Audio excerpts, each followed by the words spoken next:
ሰላም ጤና ይስጥልን አድማጭ ተመልካቾቻችን ከቶፕ ኒውስ ኔትወርክ ዕለታዊ ዜናዎችን ይዘን ቀርበናል። በቅድሚያ ማስቶቹን የኢንተርኔት ተደራሽነት መቆራረጥ በዲጂታል የምርጫ ምዝገባ ሂደት ላይ ችግር ፈጠረ። ኢትዮጵያ የዜሮ ታሪፍ እድልን በመጠቀም በቻይና የሆርቲካልቸር ገበያዋን ለማስፋት እንደምትፈልግ ገለጸች። በመዲናዋ ባለፉት 7 ወራት ለ287,000 ዜጎች የቋሚ የስራ እድል መፈጠሩ ተገለጸ። ለኢትዮጵያውያን የአሜሪካ ቪዛ አመልካቾች እስከ $15,000 የሚደርስ ማስያዣ መርሃ ግብር ከመጋቢት 24 ሊጀምር ነው። የኢራን ጦር ቃል አቀባይ የአሜሪካ ፕሬዝዳንት ትራምፕ ከስራ ተባረዋል ሲሉ ማፌዛቸው ተሰማ። የኢንተርኔት ተደራሽነት መቆራረጥ በዲጂታል የምርጫ ምዝገባ ሂደት ላይ ችግር እንደፈጠረበትና በአንዳንድ አካባቢዎች ወደ ማኑዋል ምዝገባ ሊመለስ እንደሚችል የኢትዮጵያ ብሔራዊ ምርጫ ቦርድ አስታወቀ። የኢትዮጵያ ብሔራዊ ምርጫ ቦርድ ሰብሳቢ ሜላትወርቅ ኃይሉ የኔትወርክና የሲስተም መቆራረጥ በዲጂታል የምርጫ ምዝገባ ላይ ችግር እየፈጠረ መሆኑን መጋቢት 14 2018 በድምጽ መስጫ ወረቀት ላይ የፖለቲካ ፓርቲዎችና የግል እጩዎች ስምና መለያ ምልክት አደራደር ቅደም ተከተል ለመወሰን በተዘጋጀ ስነ ስርዓት መክፈቻ ላይ ባደረጉት ንግግር ገልጸዋል።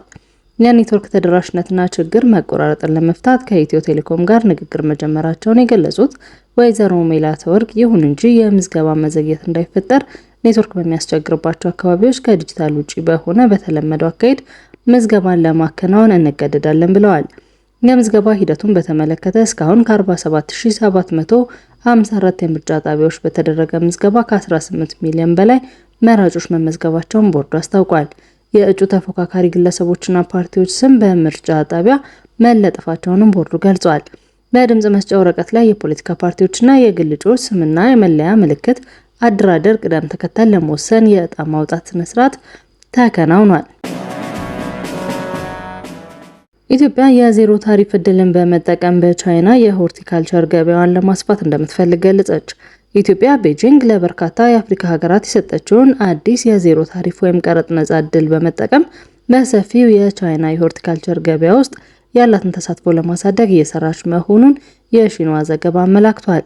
የኢትዮጵያ ሆርቲካልቸር አምራቾችና ላኪዎች ማህበር ዋና ስራ አስፈጻሚ አቶ ቴዎድሮስ ዘውዴ እንደገለጹት ይህ ተመራጭ የንግድ ፖሊሲ የኢትዮጵያን የሆርቲካልቸር ኤክስፖርት በከፍተኛ ሁኔታ እንደሚያሳድግና አጠቃላይ የንግድ አፈጻጸም እንደሚያጠናክር ይጠበቃል። የቻይና ገበያ ከአፍሪካ ለሚላኩ ምርቶች በመቶ ሚሊዮኖች የሚቆጠሩ እምቅ ገዢዎችን ያቀርባል ያሉት አቶ ቴዎድሮስ የተሻለውን የገበያ እድል ኢትዮጵያ የውጭ ንግድ መዳረሻዎቿን እንድታሰፋ የዘርፉን ሙሉ አቅም እንድትጠቀም ይረዳታል ብለዋል። እስካሁን ድረስ ወደ ቻይና የሚላኩ ምርቶች ከታሪፍ ጋር በተያያዙ መሰናክሎች ምክንያት አነስተኛ ሆነው መቆየታቸውን የጠቀሱት ዋና ስራ አስፈጻሚው አዲሱ ፖሊሲ ግን በዓለም ካሉ ትልልቅ የሸማች ገበያዎች አንዱ ለመጠቀም እድል እንደሚሰጥ ገልጸዋል። ከቻይና ጋር ዲፕሎማሲያዊ ግንኙነት ላላቸው 53 የአፍሪካ ሀገራት የሚተገበረው ይህ ፖሊሲ ከግንቦት 15 2018 ጀምሮ ተግባራዊ ይሆናል። በመዲናዋ ባለፉት 7 ወራት ለ287,000 ዜጎች ቋሚ የስራ እድል መፈጠሩ ተገለጸ። የአዲስ አበባ ከተማ አስተዳደር የስራና ክህሎት ቢሮ በተጠናቀቀው የበጀት ዓመት 7 ወራት ውስጥ ከ287,000 በላይ ለሚሆኑ ዜጎች ቋሚ የስራ እድል መፍጠሩን አስታወቀ።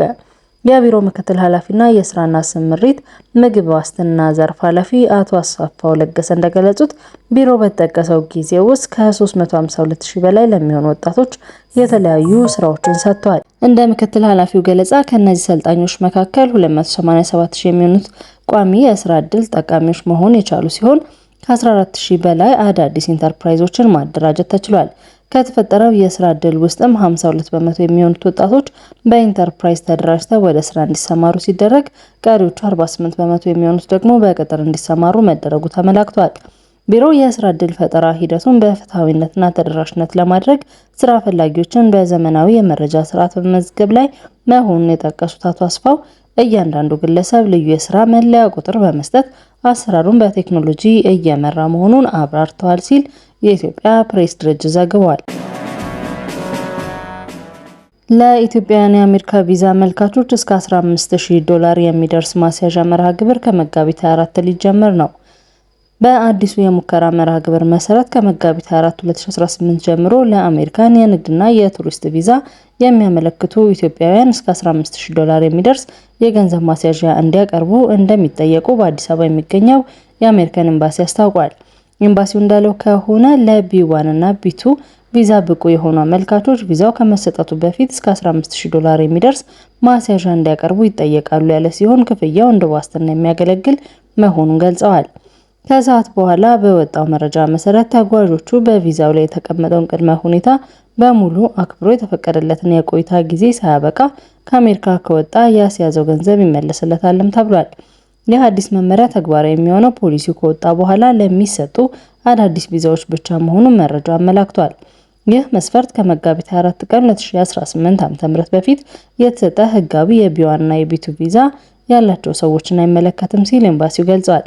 ኤምባሲው ቀደም ብሎ ወይም ይፋዊ ባልሆነ መንገድ ስለሚፈጸሙ ክፍያዎች ማስጠንቀቂያ ሰጥቷል። ማስያዣውን አስቀድሞ አይከፍሉም፣ አስቀድሞ መክፈል ቪዛ እንደሚያገኙ ዋስትና አይሆንም፣ እንዲሁም ሌሎች ድረገጾች የማጭበርበሪያ መንገዶች ሊሆኑ ይችላሉ ብሏል። አክሎም ከቃለ መጠይቁ በፊት የሚፈጸሙ ማንኛውም ክፍያ ተመላሽ አይደረግም ሲል አሳስቧል። አዲሱ መመሪያ የንግድና የቱሪስት ቪዛ ዘርፎችን ብቻ የሚመለከት ሲሆን የተማሪ ቪዛ ያላቸውን አይጨምርም። መግለጫው በኤፍ ወይም በኤም ቪዛ ወደ አሜሪካ የሚጓዙ ተማሪዎች የቪዛ ማስያዣ መስፈርቱ አይመለከታቸውም ያለ ሲሆን ክፍያውን የሚጠየቀው ብቁ ለሆኑ የንግድና የቱሪስት ቪዛ አመልካቾች ብቻ መሆኑን አጽንኦት ሰጥቷል። የኢራን ጦር ቃል አቀባይ የአሜሪካው ፕሬዝዳንት ዶናልድ ትራምፕ ከስራ ተባረዋል ሲሉ ማፌዛቸው ተሰማ። የኢራን ካታም አሊ አንቢ ማዕከላዊ ዋና መስሪያ ቤት ቃል አቀባይ ኢብራሂም ዞልፋጋሪ የዩናይትድ ስቴትስ ፕሬዝዳንት የሆርሙዝ ባህር ሙሉ በሙሉ ለመክፈት የያዙትን ቀነ ገደብ ተከትሎ በትራምፕ ላይ የሚያፌዝ አዲስ መግለጫ ወጥተዋል። ሰላም፣ ትራምፕ ከስራ ተባረዋል፣ ለዚህ ጉዳይ ስላሳዩት ትኩረት እናመሰግናለን በማለት ዞልፋጋሪ በእንግሊዝኛ ባስተላለፉት መልእክት ላይ ተሳልቀዋል። ኢራን የሆርሙዝ የባህር ዳርቻ መዝጋቷን ተከትሎ የሀገሪቱ የኢነርጂ መሰረተ ልማትን የምትመታው ዩናይትድ ስቴትስ የያዛተች ሲሆን ይህ ከሆነ የአጸፋ ጥቃት ለመስጠት እንደምትንቀሳቀስ ቴህራን ተደምጧል። በሌላ በኩል የኢራን አብዮታዊ ዘብ የካታም አልአንቢ ዋና መስሪያ ቤት ቃል አቀባይ እንደተናገሩት ሰራዊቱ በሳውዲ አረቢያ የሚገኘውን የልዑል ሱልጣን አየር ማረፊያና በባህሬን የሚገኘውን የዩናይትድ ስቴትስ 5ኛ ባህር ኃይልን በሚሳኤልና ሰው አልባ አውሮፕላኖች ማጥቃቱን ተናግረዋል። የዩናይትድ ስቴትስ የስለላ አውሮፕላኖች በልዑል ሱልጣን አየር ጣቢያ እንደሚገኙ ገልጾ በኋላም በባለስቲክ ሚሳኤሎች ኢላማ የተደረገ መሆኑን አስታውቋል። ለአሜሪካ ወታደራዊ ስምሪትና ስራዎች ቁልፍ ቦታ እንደሆነም ገልጿል። በጉዳዩ ላይ ኢራን ካወጣቻቸው የተናጠል መግለጫ ውጪ ከዩናይትድ ስቴትስ ሆነ ከእስራኤል ባለስልጣናት ምንም አይነት የተሰጠ አስተያየት የለም። አድማጭ ተመልካቾቻችን ከቶፕ ኒውስ ኔትወርክ ለዕለቱ ያዝናቸው ዜናዎች እነዚህ ነበሩ። መልካም ቆይታ።